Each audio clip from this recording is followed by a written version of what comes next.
Welcome to Cooking Club Lesson 6, Fruit. Hey everyone, today we're going to talk about fruit and why it is so important that we strive to include it in our diet every day.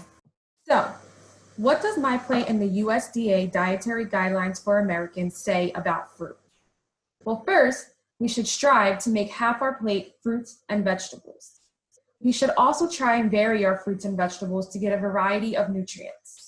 Eating raw, cooked, fresh, frozen, canned, dried, or even 100% fruit juices all count towards fruit intake. Now that we know that fruits provide our body with all these vitamins and nutrients, let's talk about them. Can you think of some vitamins, nutrients, or minerals that are commonly found in some of your favorite fruit? I knew you'd say that one. Let's talk about vitamin A. Let's talk about vitamin A. Vitamin A is good for eye health. It protects our eyes from night blindness and age-related declines. Supports a healthy immune system. It's going to help us fight those germs that get us sick. And supports bone health. You can find it in foods like mango, which is my favorite, watermelon, and cantaloupe. Another vitamin commonly found in our fruit is vitamin C. Vitamin C aids in healing our cuts and bruises, supports the immune system to help fight germs. You find it in things like orange juice, pineapples, oranges, and even strawberries.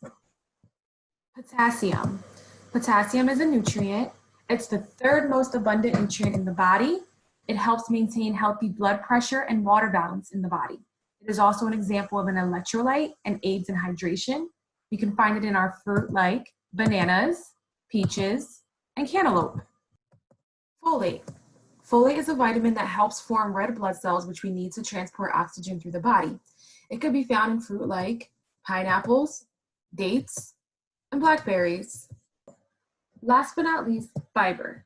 Fiber helps keep us full longer, aids in proper bowel function, and helps reduce blood cholesterol levels. We could find fiber in fruits like blackberries, apples, bananas, and strawberries. We're going to get the most fiber by eating these fruit whole compared to having them in juice form. By choosing whole raw fruit, we consume less calories, but reap all the benefits of the fiber and other nutrients that are in our fruit.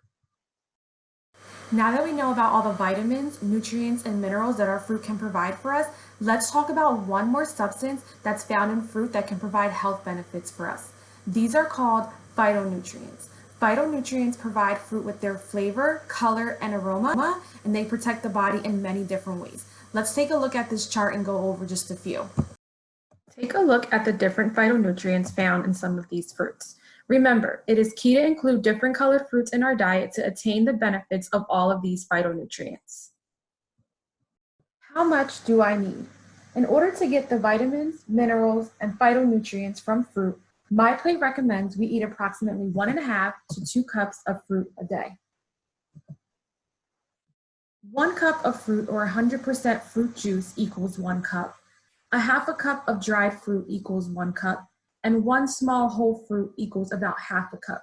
Let's take a look and see what that might look like. Remember, our fruits come in many different forms. So here I have some different forms of those fruits and some portion sizes. Here I have 1 cup of 100% orange juice, 1/2 cup of dried cranberries, 1 cup of canned pineapple, and 1 small fresh green apple. Before you go, please take a few minutes to review some key points from today's lesson. Include a variety of colors every day. Make half your plate fruits and vegetables. Fruits provide nutrients that can help to prevent the risk of disease. And remember, eating whole, fresh fruit is a great way to add some fiber to your diet and help to keep you feeling fuller longer. Thank you for joining me and have a great day.